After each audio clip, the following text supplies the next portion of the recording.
we're in the middle of Grant's presidency, and we have to deal with, despite all the scandals we have to deal with, we also have to deal with the Panic of 1873. And we know that a panic is similar to a depression. It's just a different word. And that panic is going to last 73 to 79, so 6 years. And it's a financial collapse. What causes financial collapse? You should all be chorusing with me at this point: over speculation. So what did they over-speculate in? Because that's what differentiates each panic as we go through history, or each depression. So at that time, there were 4 things that were really risky behaviors financially, and that was overinvestment in railroads and taking risks there, overinvestment in factories, building too many manufacturing facilities, and not being able to support them with the demand in the market. Agriculture, there was new equipment available to farmers, and they had gone out and gotten loans from the banks to support this equipment, but yet they weren't able to really utilize it to the maximum capacity that they could and turn out a crop that was selling in the market because prices were depressed. And then banking. There were some really risky banking behaviors going on, giving faulty loans, similar to our real estate crash in 2007. This was the same thing going on here. They were giving loans that weren't necessarily supported by good financially responsible people. So banks were losing big time. Now, so what's the effect of all of this? 15,000 businesses go bankrupt. That's quite a big number considering how big our country was at that time. We were not this huge Western manufacturing developed power yet. We were pretty good, but 15,000 businesses is quite a hit on the economy. There were also 3 million people who would be unemployed. Now remember, the total population of the country is 39 million in 1870, according to the census. So when you leave 3 million people unemployed, that is more than 10% of your workforce. That's a huge unemployment hit. Okay? So people wanted to get money. They wanted the government to resolve this by issuing more money. And the way to do that, they suggested, was to go to a silver standard. Now, we were on a gold standard for a long time, and what the country was saying was, hey, if we change over to silver, it's a cheaper metal. It's still a precious metal, but it's cheaper. You can issue more money based on the silver that we can build up. Plus, we'd had a couple of silver strikes. There was a lot of silver in the economy.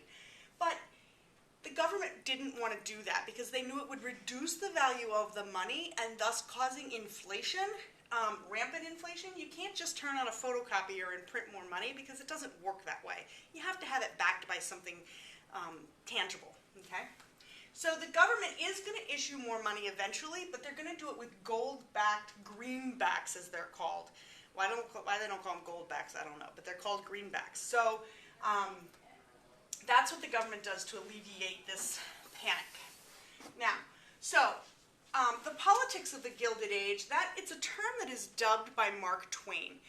He names the Gilded Age, and he's, of course, our famous author, right, of the 1800s.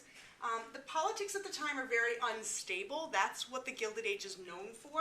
There are lots of close elections, particularly for president. You're going to hear me say the word narrowly wins, narrowly wins, narrowly wins, constantly.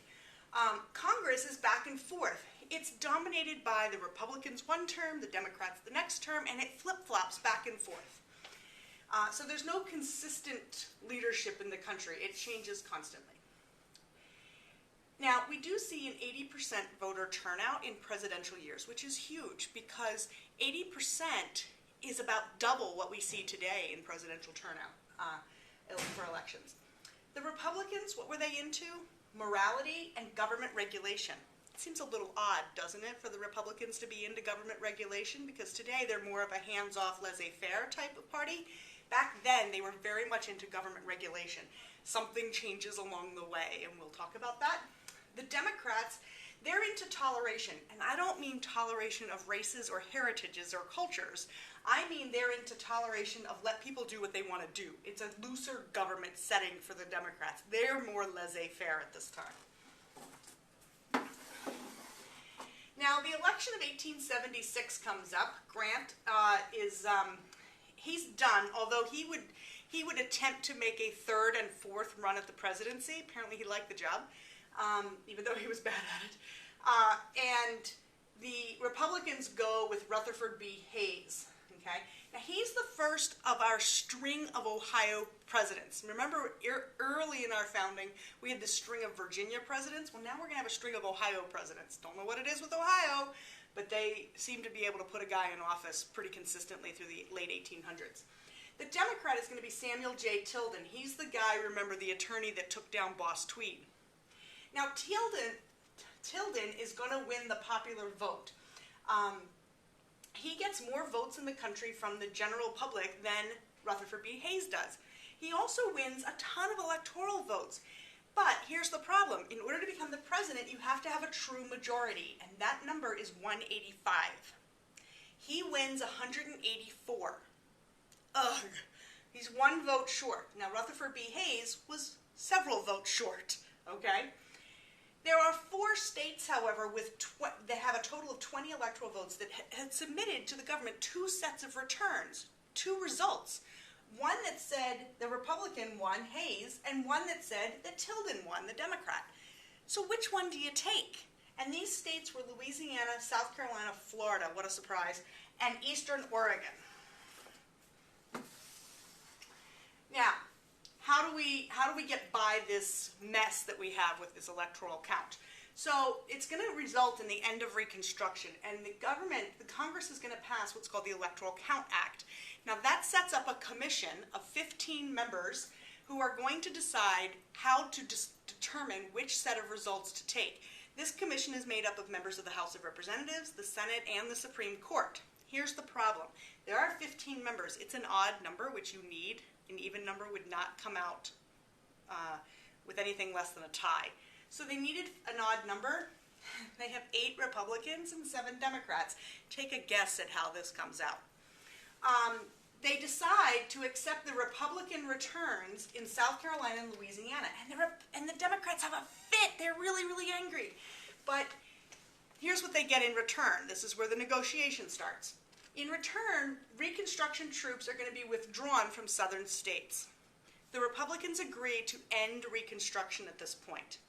That's good news for the South. So that's why they were willing to give up this presidential election in order to get the troops, the military Reconstruction, done out there, over with. So Reconstruction as a whole lasts from 1865 to 1877. That's a block of dates that you should know as an American citizen. What's the end result? Well, African Americans weren't all that much better off after Reconstruction. A lot of them were sharecroppers who were still doing labor and work on their former owners' land. Yuck. They still did not have a full right to vote as far as it being respected. Jim Crow laws were heavily in effect. They were still segregated. They were still dishonored by groups like the KKK. So things are still pretty ugly for African Americans in the South. Education was terrible for them because we did not give them proper schools and so forth to go to. And of course, segregation was in effect, so African Americans had to go to a different school than white children. So what winds up happening? Later on, in 1896, you're going to see the Supreme Court case Plessy versus Ferguson come up, and that establishes this precedent of separate but equal. What they said was, as long as the facilities are equal, it's okay that they're separate. What? And they base this on, remember, it has to have a constitutional basis. They base it on the 14th Amendment, which is basically an equal rights, every citizen. It's a citizenship amendment for African Americans, remember, for former slaves. And the 14th Amendment says that each citizen will be treated equally according to the law. So separate is okay as long as they're equal. That's Plessy versus Ferguson. We'll see that get overturned later on. Now, the Hayes presidency, it's a mess. Of course, because people don't respect him as the president. They don't see him as the legitimate winner. So they call him Old 8-7. Lovely. And they also call him his fraudulency. Great.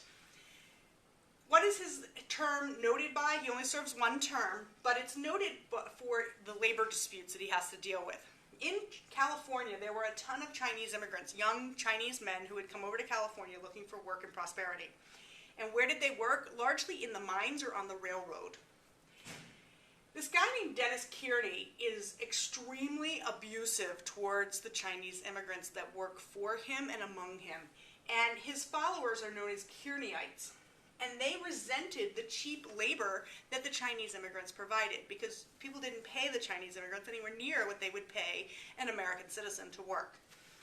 So eventually, Congress puts forward the Chinese Exclusion Act, which sets up a quota for how many Chinese immigrants are allowed into the United States in any given year, and it's based on census data from the previous, from a couple of censuses previous to that, which means that it's really not a fair evaluation of how many Chinese immigrants should be allowed in.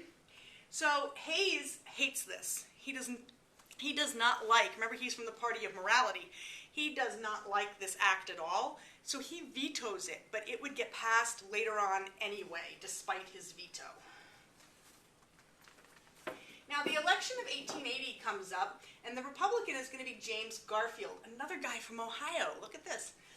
His vice president is Chester A. Arthur, and you'll understand in just a minute why I tell you who his vice president is.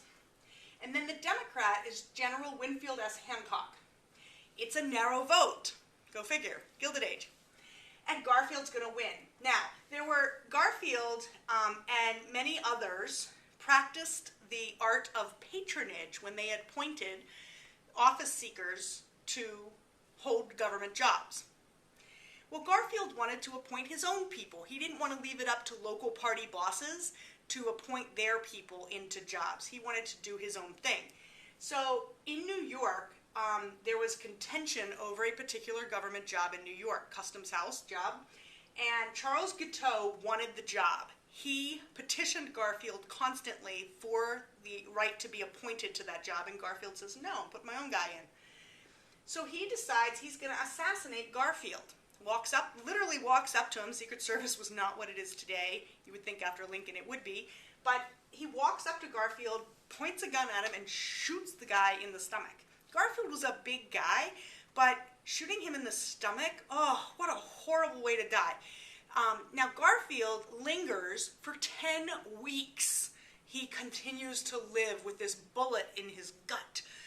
They actually bring in Thomas Edison to do an early version of sort of a sonogram to see if he can figure out where the bullet is in Garfield's stomach so that possibly the surgeons could go in and remove it. But they couldn't just go in and do exploratory surgery on the President of the United States. It wasn't going to work that way. So after 10 weeks, Garfield dies. And Chester Arthur will be inaugurated as the new president. He'll be sworn in.